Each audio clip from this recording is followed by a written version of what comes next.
Hello everyone, we're doing AP2 on the third one would be under blood. Okay, let's start.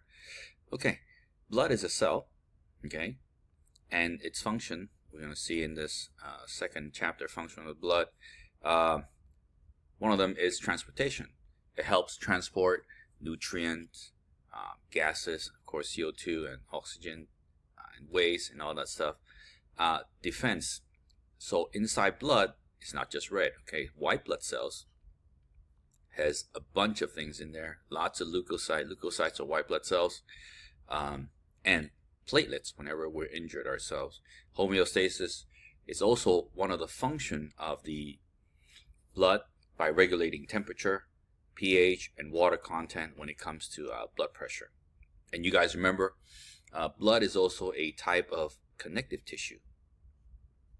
Okay, and again, it is pumped through the cardiovascular system in the blood vessels. So when we study the composition of the blood, this term is called hematocrit. Hematocrit. What it does, it study, it measures the percentage of the red blood cells.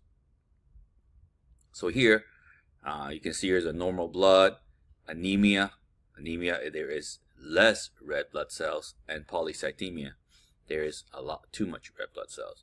So in the male, the hematocrit usually higher than the female. Okay.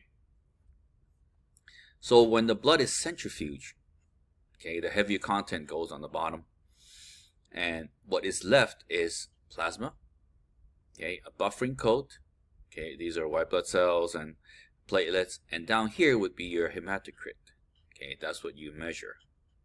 Okay, that's the composition of the blood.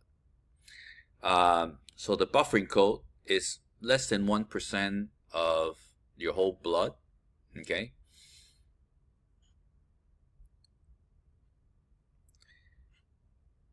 The viscosity, let me see if it's here. Okay, viscosity is the thickness of the blood. It's about five times greater than water. Average pH is about 7.35 to 7.4. It's not completely neutral. Okay. So cells in the blood is called formed element. Formed element.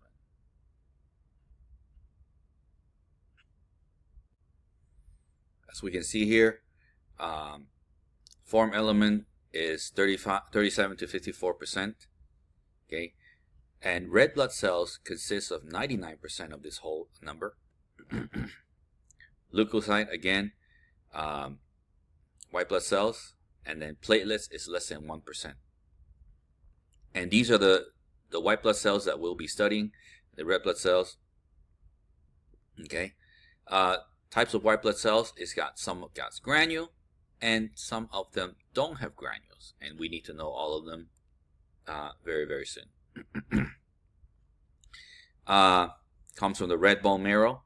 Okay, the one without the granule comes from the lymphocyte. Okay, comes from the lymph. What it does, again, okay, here's a summary. Okay, transport oxygen, all that stuff. So all this we're going to learn very, very soon. So blood plasma. Okay, plasma, again, is the yellow part here. Okay, mostly water. The 8% is protein. Okay, protein, it is 3 types of protein in the blood. It is made in the liver. Okay, albumin, there's globulin and fibrinogen. It's all made in the liver.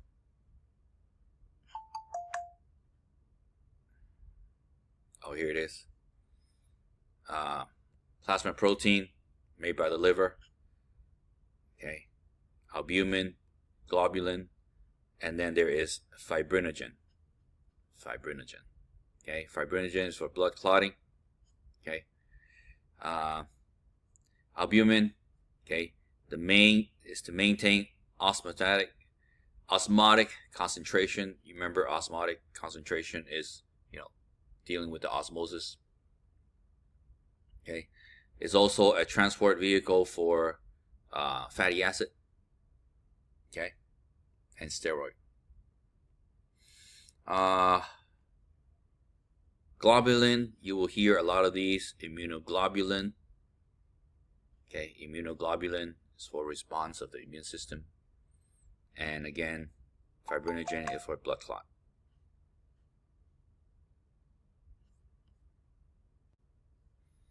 So again, the form element are the cells in the body. Okay, they exist briefly. They don't live very long. And where does it occur? It happens in the red bone marrow. Again, they undergo a lot of mitosis, and then they're replaced using hematopoiesis. Okay. So here, let me see if I can magnify this.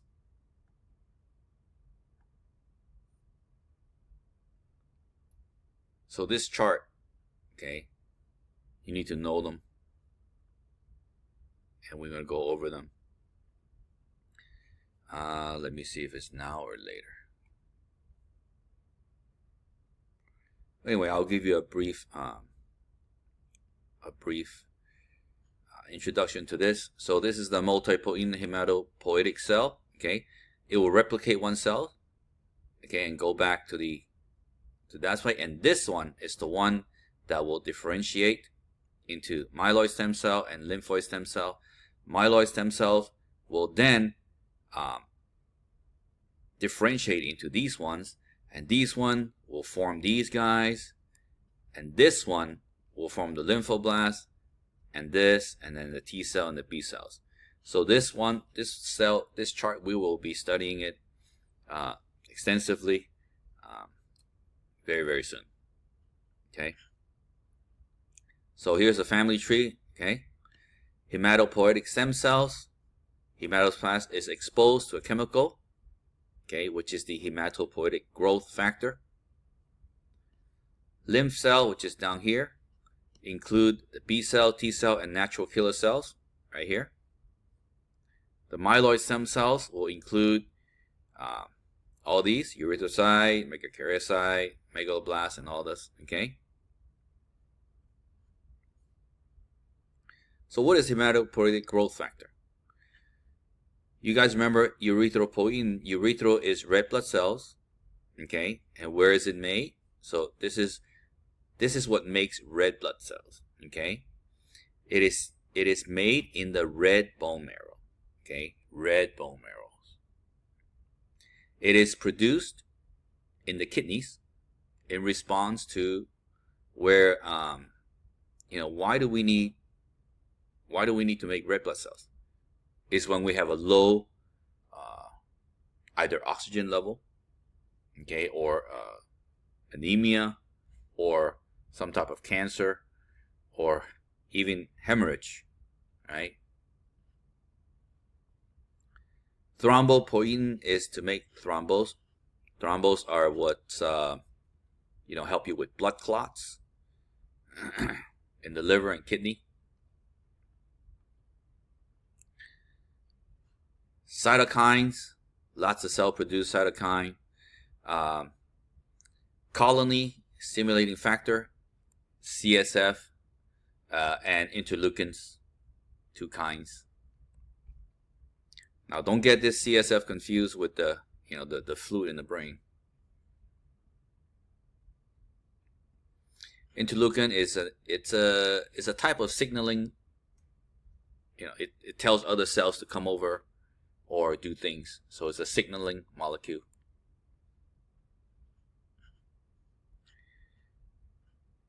So red blood cells, another term for red blood cells is erythrocyte. So erythropoietin, okay, is making red blood cells, and that's what it makes. It makes red blood cells.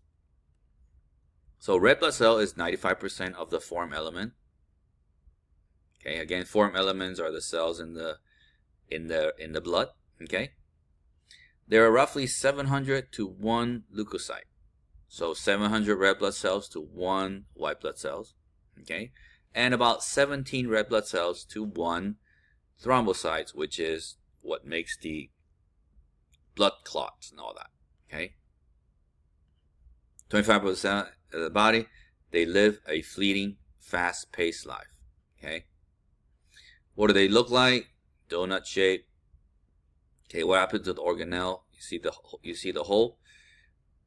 Pretty much have gotten rid of almost all the organelle. Okay, basically just a bag of protein. So hemoglobin lives on top of the, okay, so it's on top of the red blood cells. It's a molecule made of protein and iron. Okay, so it looks like this. Okay, and there is a ton of them. So each red blood cell not only have one. So the hemoglobin, what it does, it will bind to oxygen. Okay, so 4 heme bound to 2 alpha and 2 beta globulin. Each heme has 1 iron and can bind to 1 oxygen. Since 250 million HP per red blood cells, there's 1 billion oxygen molecules per red blood cells. So here's a hemoglobin. Okay, you can carry 1 billion oxygen molecule in 1 red blood cells. Okay, that's a lot of oxygen molecule that 1 red blood cell can carry.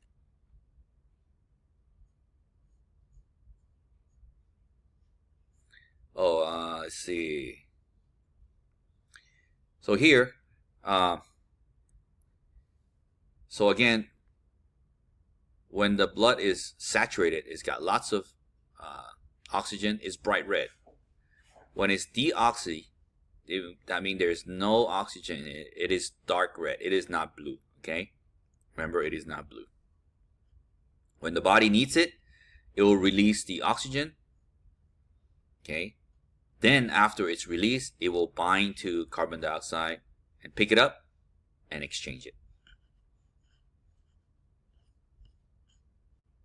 So when something is wrong with the way the way it is produced, there's a problem with the oxygen delivering. Okay, for example, too many